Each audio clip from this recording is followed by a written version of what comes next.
All right, everyone, welcome back live here.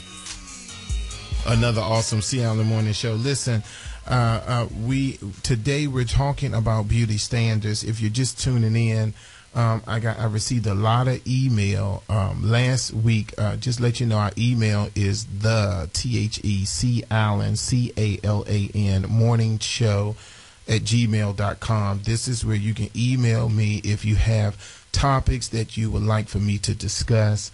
Last week we talked about what is that on your head. We talked about hair, the cuticle, the cortex, the medulla. We talked about hair growth, the cycle. We took care of that last week. The week before that we talked about tipping, how important it was to tip, and the purpose of awesome customer service. This week we're talking about beauty standards. We're talking about now we're getting into, do we perceive people differently based on their hairstyles? How do you perceive that woman with the short hair? How do you perceive that woman with the long hair? All of those kind of things. MD, talk to me. Talk to me about how do you feel that people perceive people in not only just in the workplace but in general? I feel as though that depending on your workplace, that there are certain acceptables and non-acceptable hairstyles at certain workplaces. And we talked about that. Give me an example. I guess a lot of we had a show maybe about a year ago about natural hair, and I think there was an employer, which I'm not going to say who the employer is, had a problem with the people who had the natural hair, the locks. So, you know, even though I think locks are acceptable, maybe because I'm in the hair industry, but a lot of employers really still to this day really don't want people who have natural hair or locks, especially in roles where they're actually meeting and greeting customers or clients. Okay.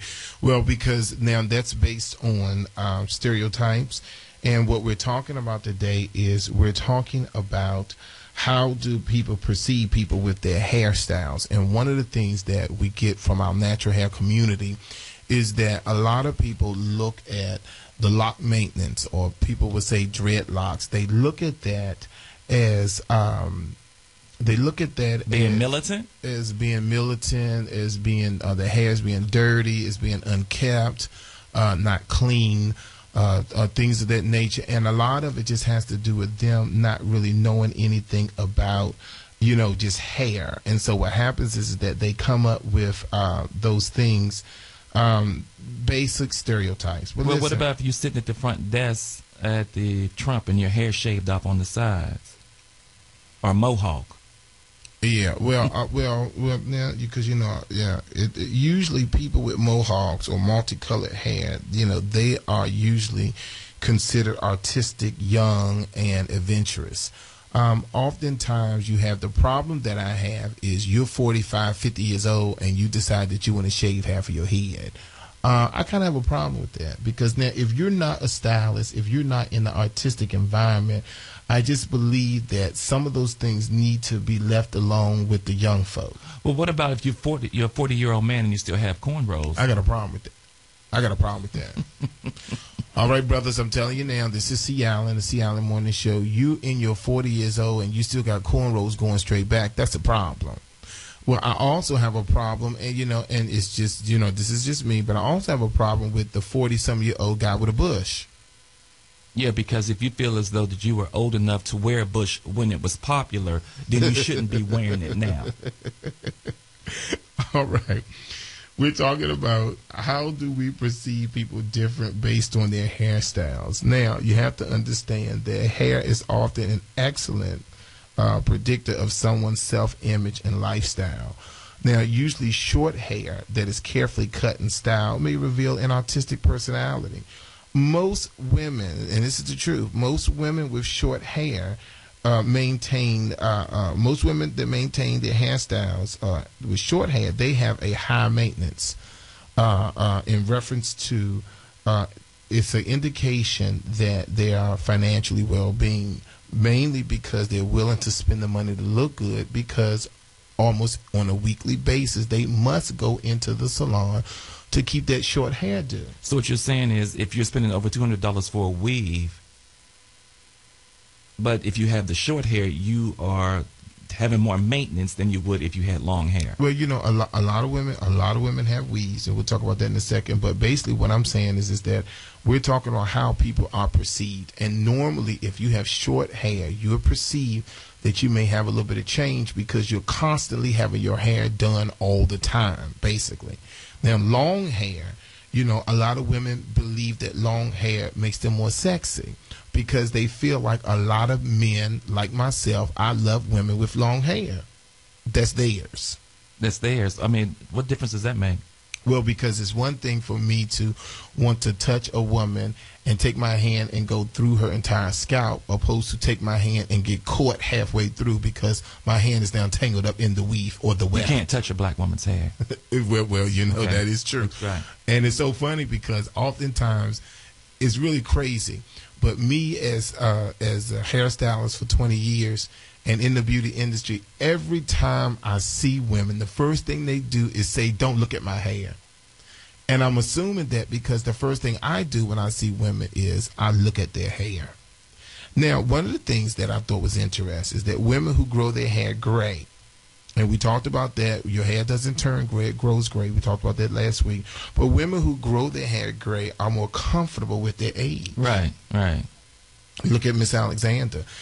She's one of our seniors at the senior employees at the Bennett Career Institute, and she says, "I love my gray." And one of the things that she has admitted also is that she embraced with her age as well as being, because you have to remember that we thank God for life, health, and strength. And I'm not talking about those folk like Joyce Bennett who color that hair, Lord Ooh. Jesus. I ain't gonna call it out. I'm not gonna call it out. Only thing I'm saying is that some people with gray hair are more comfortable with the gray hair, and that is the reason why they allow their hair to be gray. But we're talking about how do we perceive people differently based on their hairstyles. Well, go ahead, MT. Because we were just talking during the commercial break about, you know, perception. And have you ever seen a lawyer in the courtroom with locks? Mm-hmm. I've never seen it. Well, I have, but the question, well, my attorney has locks. Attorney Jerry has locks. But is he in the courtroom, though? Well, she's in the courtroom if I need to go in the courtroom. Okay. All right. But the question is going to be, is do you get the lawyer because she has locks thinking that she's more powerful than the little Caucasian lady that has the stringy blonde hair? I'm going to go with the lawyer that I can afford myself. Now, if the stringy-haired white lady is a little cheaper than the lady with the locks, I'm going with the stringy-haired white lady. Okay. Okay. All right. So now, listen. Now, when we talk about, we talked about the way they perceive the hair, and that's something that we just have to get past because you know we dealt with the Six Flags issues where you cannot have lock maintenance at working at Six Flags. We kind of talked about that. You know, that's part of their policy. Either you have to cut your locks or you can't work at Six Flags. We discussed that on the show before. Now, my next question to you, MD, this is from one of our listeners, is why do decent-looking guys try to look as rough as possible? You know, why aren't they well-groomed? A lot of our young black men, they said, what happened to the days when it was Motown and it was the Temptations and everybody was well-groomed. And well-groomed in suits and stuff. Now everyone has their pants down. Listen to this. This was an awful situation. Alonzo, my mother and I was coming from somewhere, and we saw a lady, I may have mentioned it before. She had a 4-year-old. He couldn't have been no more than 4 years old, who had his pants sagging all the way down, had his pants sagging all the way down, and you saw all of his boxers with a little white belt on and locks at 4 years old with his pants all the way down like that, walking around town. And that was one of the saddest things I'd ever seen. Well, his mother probably thought it was cute because he looked like the big boys, the older boys. And that's the problem with the older boys walking around with the locks not being maintained and with their pants sagging down, and awful. And if they really knew how awful that was, they wouldn't do that. Listen, we got to go to a commercial break, but let me just say this. I wanted to send a special shout out. Today is little Elsie May's birthday. She is 1 year old today. Little Elsie May, Henri. Her birthday is today. It's my next door neighbor, a little 1-year-old precious heart with the nice little blue eyes. You know, my neighborhood has changed. My neighborhood has changed. I'm in Columbia Heights, and at one time, we didn't see everybody look like us. Now, it's down to me. I'm probably one of the last Mohicans, but we're so excited to have all of our new friends in the neighborhood. And little Elsie made birthdays today. I crashed a party about 10 o'clock last night. So I wanted to send a happy birthday out to Miss Elsie May, turned 1 year old. All right, everybody, we're going to come back. Our last segment, we're going to talk about these butt injections and surgeries and all that kind of stuff. Today, we're talking about beauty standards. It's the C. Allen Morning Show, 1450 AM WOL, where information is